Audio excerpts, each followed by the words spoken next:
dengan dalam surah Yasin ini sendiri, ya. Dan kita juga selalu membaca surah Yasin ini apabila kita nak periksa ke, nak ada event-event tertentu, ataupun ada hajat tertentu, ataupun ada kita nak berbalik ke, ataupun dalam keadaan duka cita selepas kematian dan sebagainya, kita baca surah Yasin. Jadi surah Yasin ini sangat-sangat dekat di hati kita dan relevan sangat.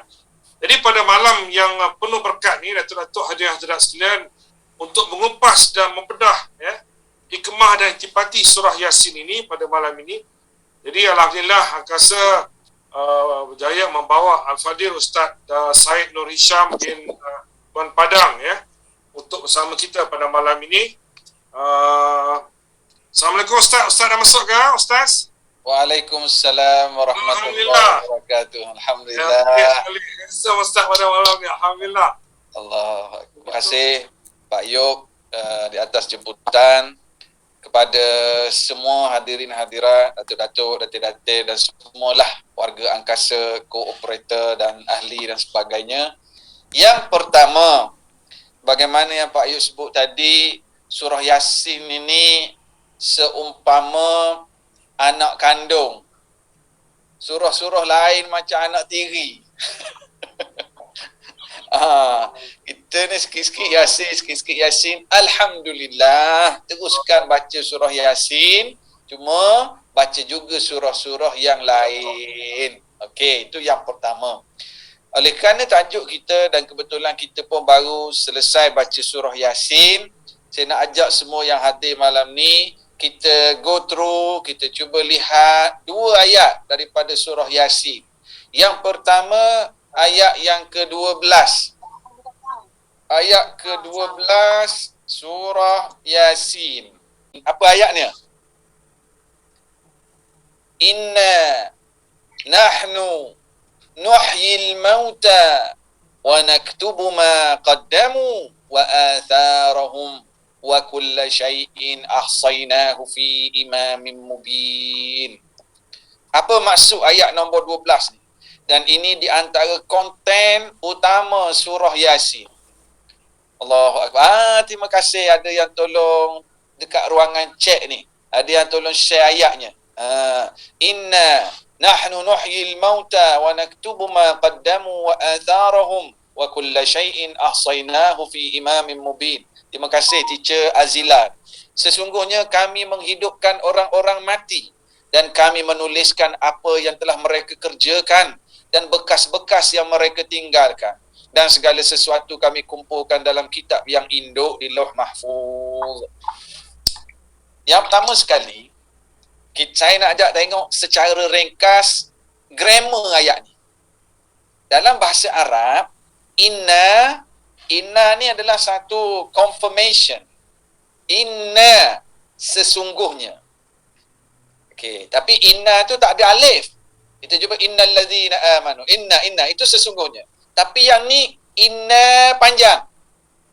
Biasa kita jumpa inna. Yang ni inna.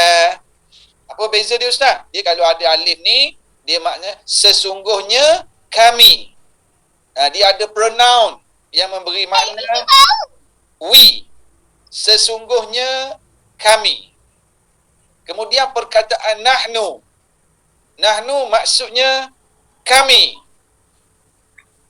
Perkataan nuhyi maksudnya kami menghidupkan. Nuhyi adalah fi'il mudhari', present tense.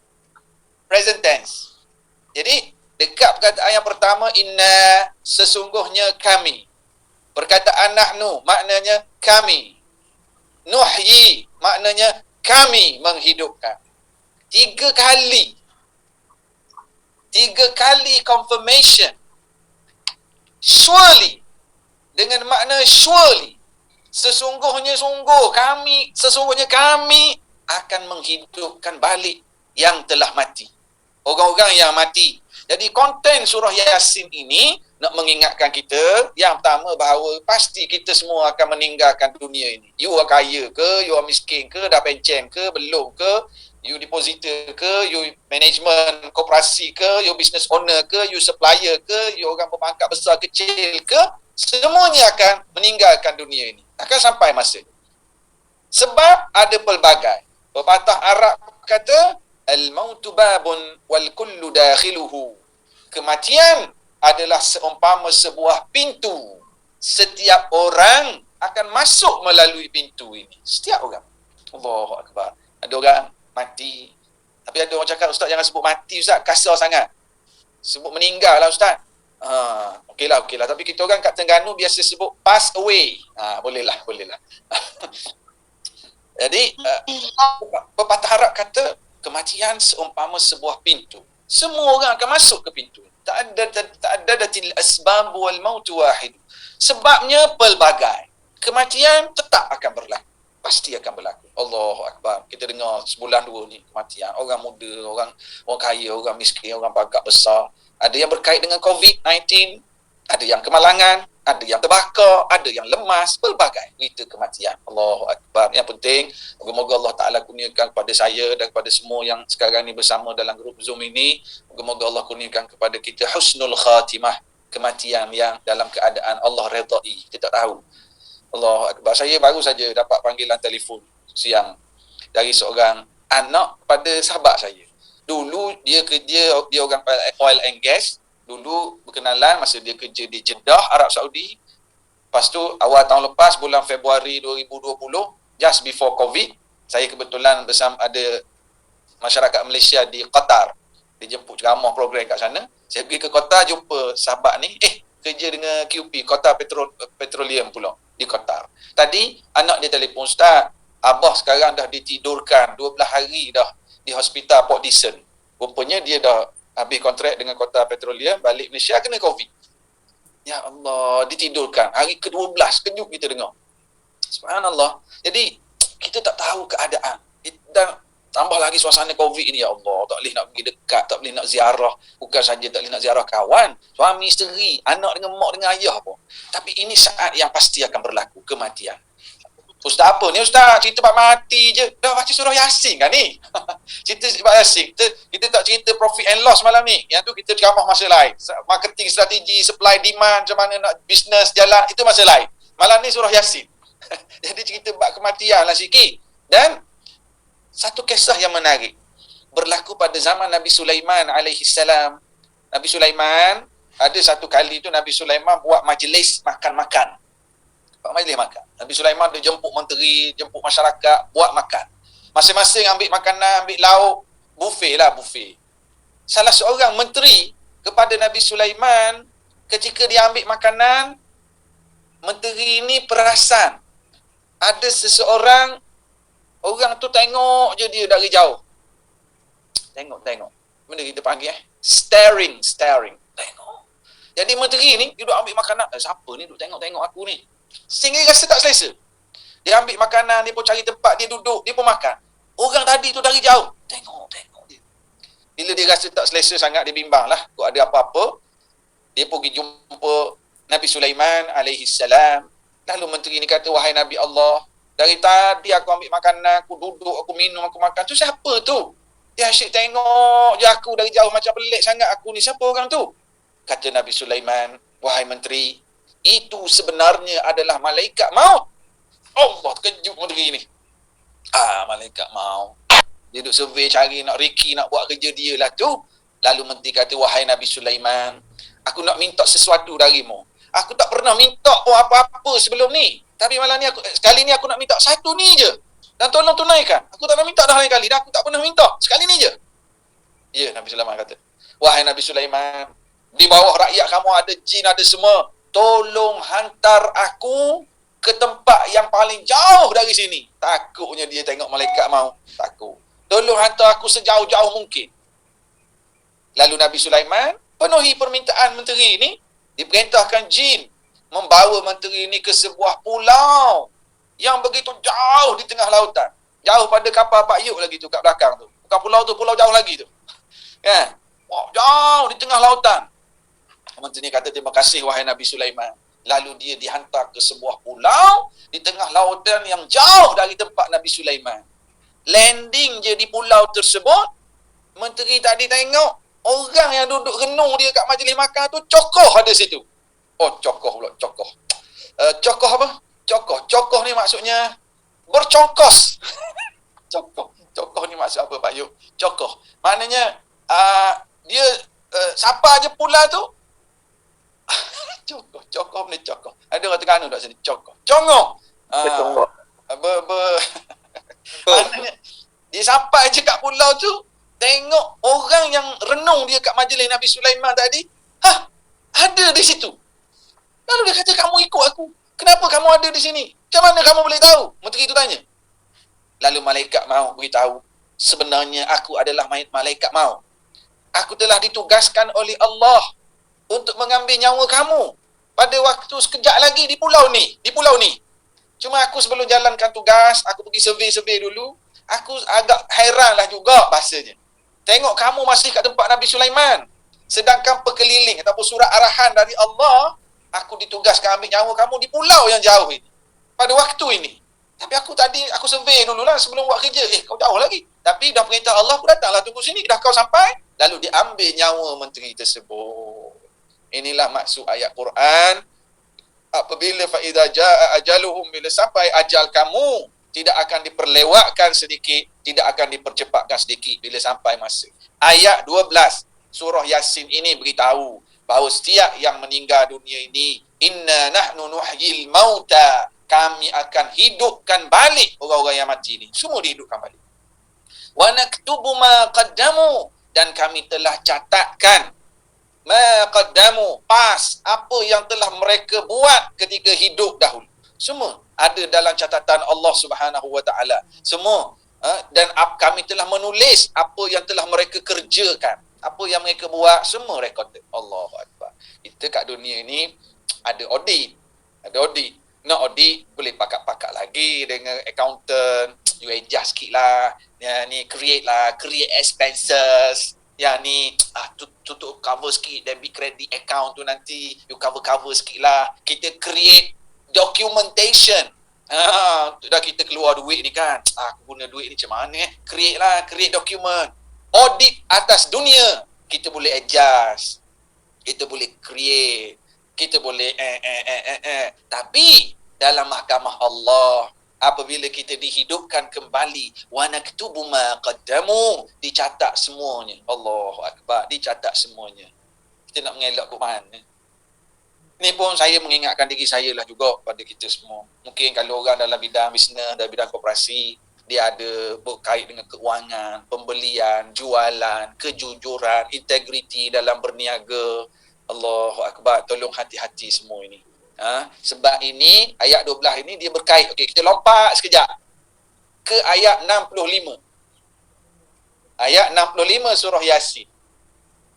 Al-yawma nakhtimu ala afwahihim wa tukallimuna aydihim wa tashhadu arjuluhum bima kanu yaksibun. Hari ini ayat 65 surah Yasin. Ayat 65.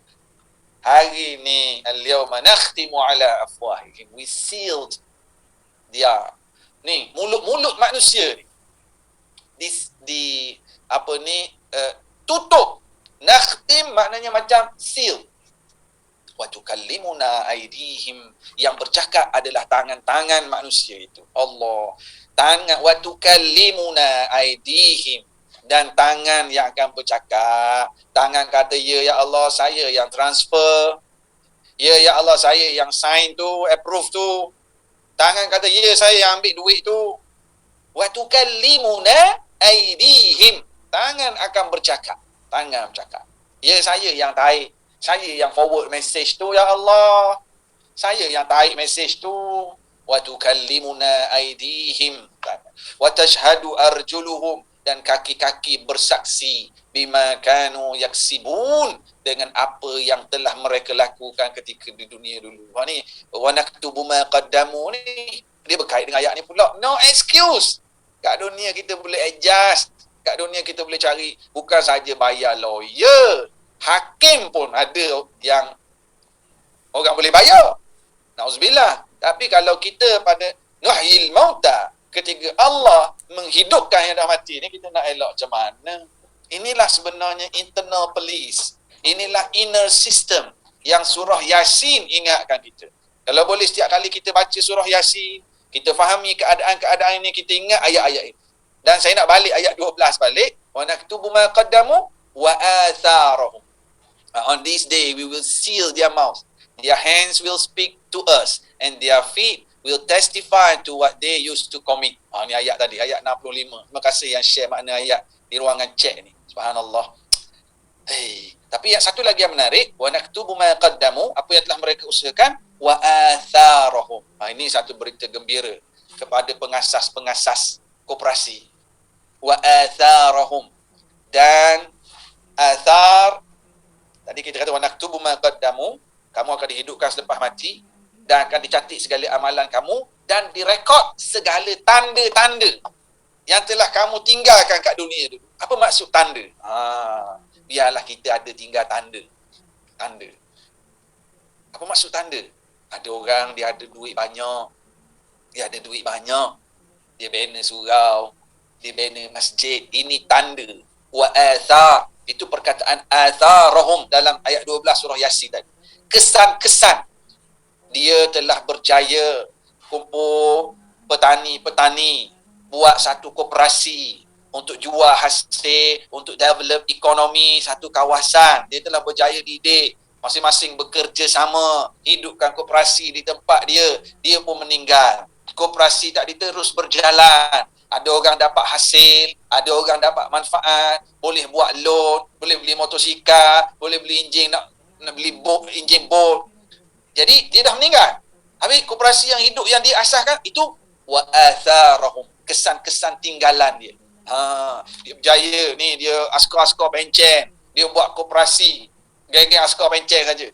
Lalu dia pun dah meninggal, tapi ada koperasi yang diwujudkan ini, okey, bolehlah nak hantar pergi training, boleh nak beli mesin air tebu, boleh nak beli ini untuk dimanfaatkan. Ini wa atharahum, kesan-kesan yang dia tinggal, semuanya dicatat dan ini memberi saham kepada dia ketika dalam kubur.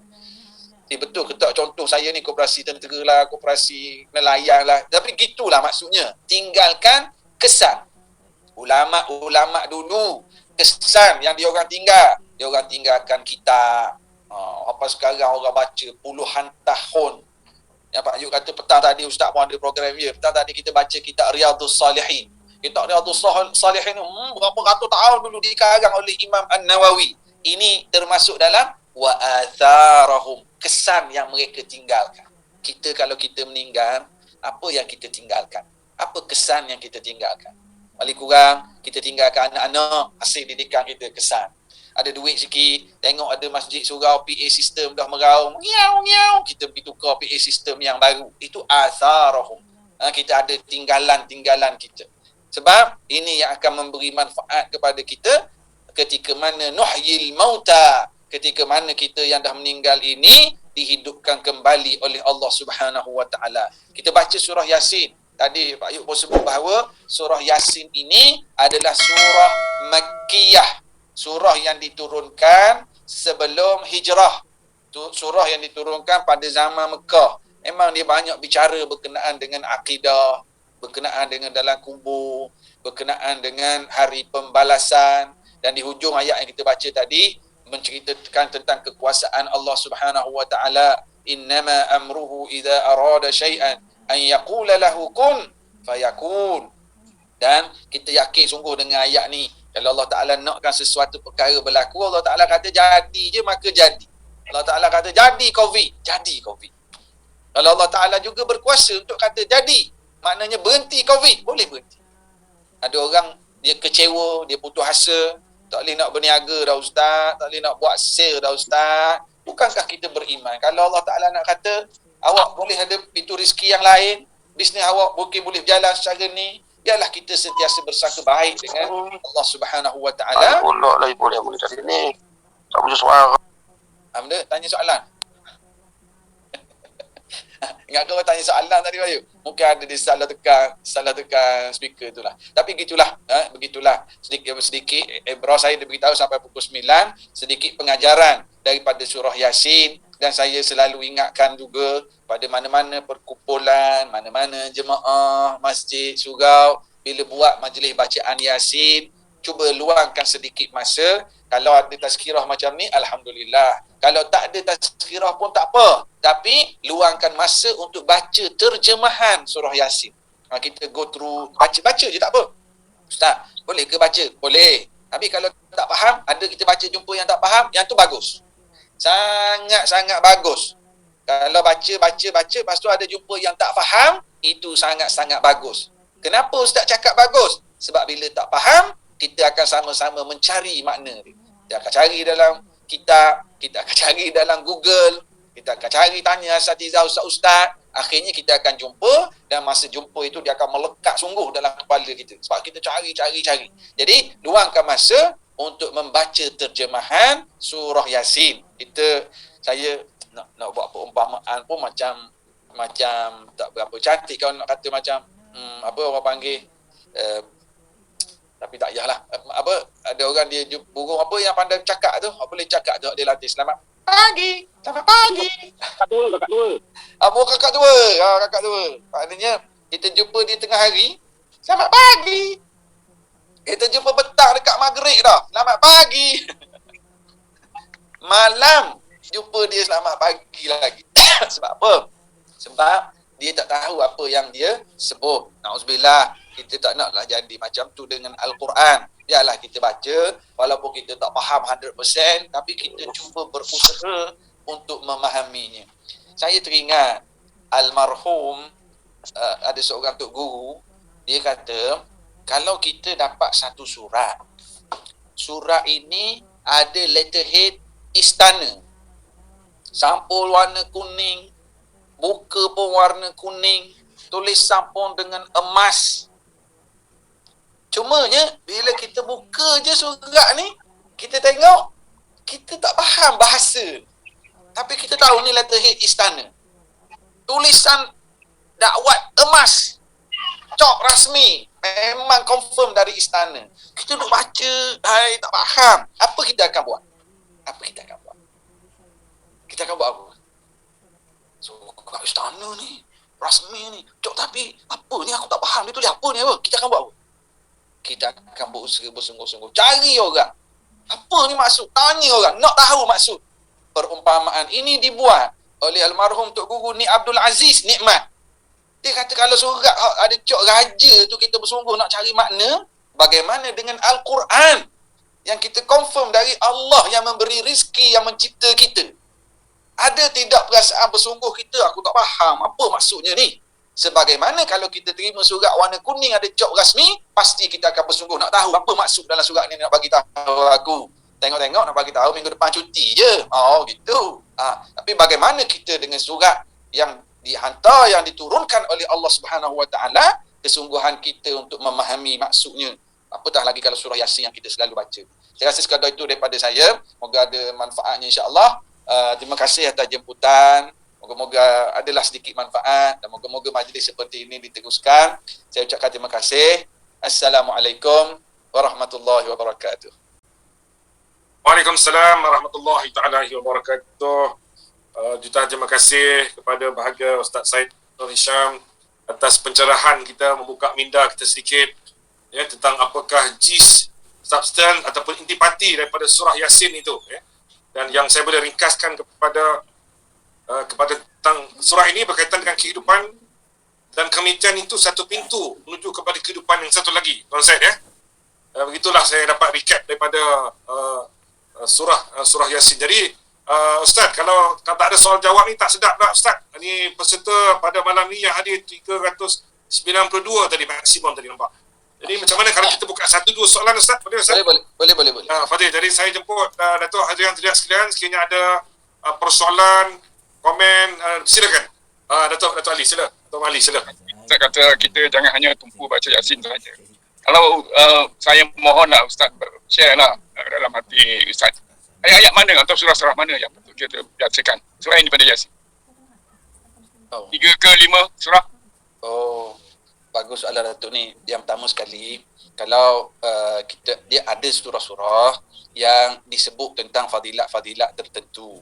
Sebagai contoh, kalau disebut tentang fadilat surah Al-Kahfi.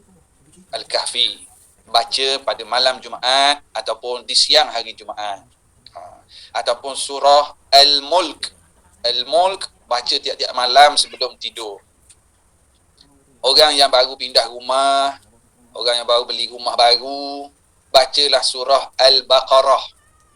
Kalau tak larat nak baca satu malam, baca bersambung-sambung. Terutamanya yang baru masuk rumah baru, yang baru yang baru beli rumah lah. Itu surah.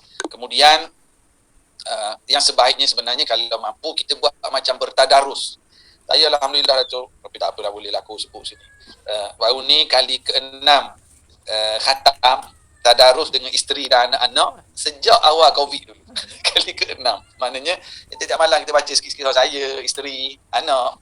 Waktu isteri uzur baca dengan anak. Ada hari isteri uzur, anak pun uzur. Saya pun uzur jugalah, tak nak baca. Seorang jadi malah pula kan. Ada masa mana kita baca sikit-sikit. After masuk Ramadan. Ramadan memang alhamdulillah boleh khatam sekali. Satu Ramadan sebab khatam sekali, kata kemudian sambung lagi. Kalau kita boleh baca continuous gitu lagi baik. Ataupun kalau nak ustaz yang pendek sikit, ada tak ustaz yang pendek sikit? Yang pendek sikit qul huwallahu ahad. Rasulullah sallallahu alaihi wasallam sebut, barang siapa yang membaca surah qul huwallahu ahad 10 kali, maka fadilatnya Allah membina baginya sebuah rumah dalam syurga. Baca qul huwallahu 10 kali. Fadilat surah qul huwallahu memang banyak. Ada dalam hadis yang lain, Rasulullah tanya para sahabat, kamu mampu tak nak baca 1/3 Quran satu hari? Allah, banyaknya Rasulullah. Rasulullah kata baca qul huwallahu sekali, pahalanya 1/3 Quran. Okey Ustaz, kalau kita tak baca Quran, adalah qul huwallahu adalah. Baca juga qul huwallahu, baca juga surah-surah yang lain. Ada juga baca surah Al-Waqi'ah, ada juga baca surah Ar-Rahman.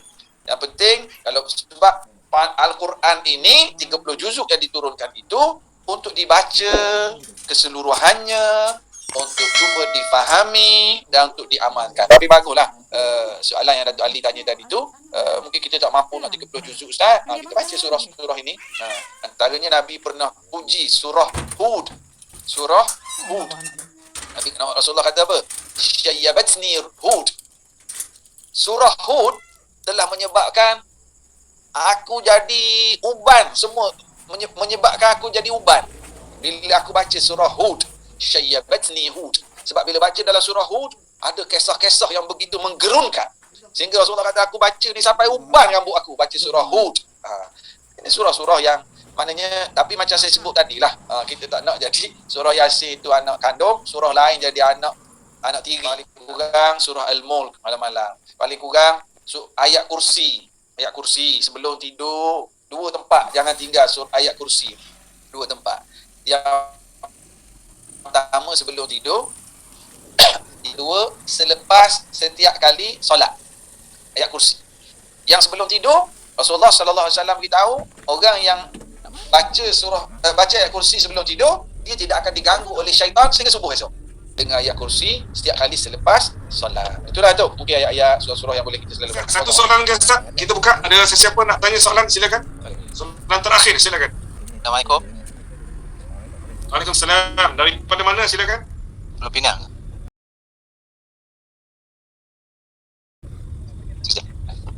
Ustaz.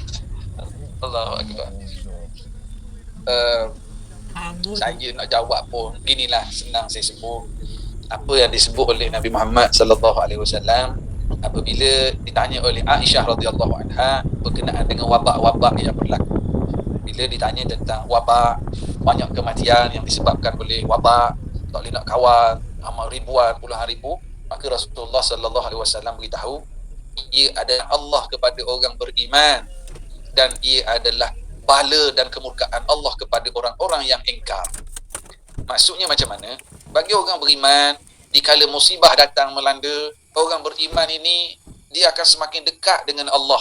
Dia akan semakin kuat pergantungannya dengan Allah. Hidup susah, tapi doanya semakin khusyuk. Tanyalah siapa-siapa yang pernah positif COVID. Tanyalah siapa-siapa yang pernah kuarantin, yang pernah lalui. Mungkin ada malam ni, ada tak malam ni yang bersama kita 300 orang lebih ni, ada tak?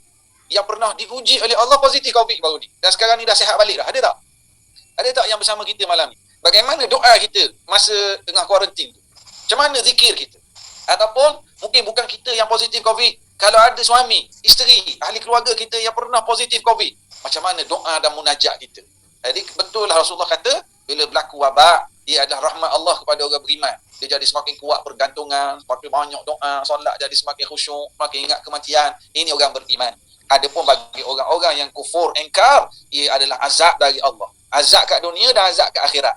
Jadi kesimpulan pada soalan tadi, kita kata ya betul, bala. Bala kepada orang yang engkar, kepada ahli maksiat, orang yang kufur, ini bala kepada mereka. Dan ini adalah rahmat Allah kepada orang beriman.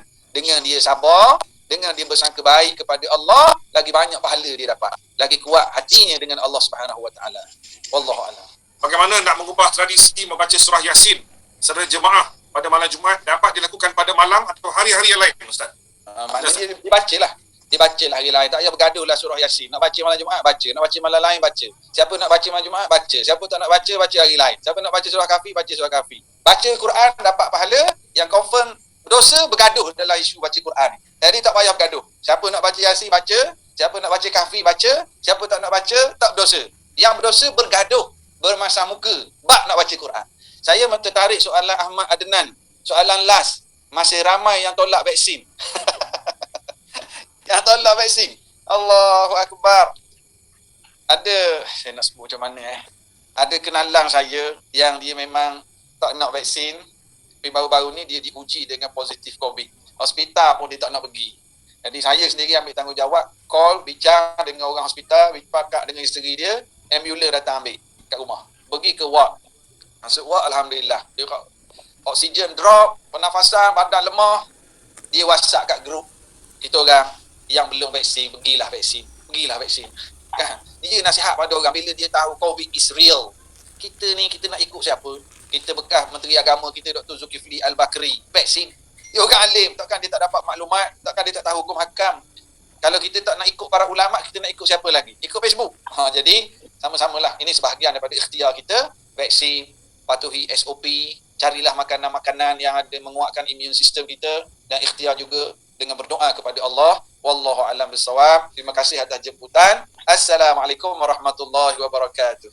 Waalaikumsalam warahmatullahi taala wabarakatuh.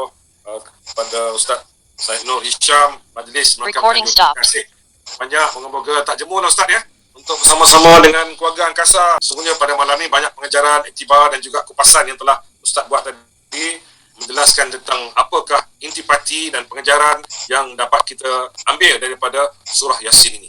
Ya, kalau saya boleh ringkaskan kepada intipati dia Ustaz dengan hadis Rasulullah SAW, dunia mazri'atul akhirah tu Ustaz. Bagi saya hadis itu tepat ni. Dunia ini ladang untuk akhirat.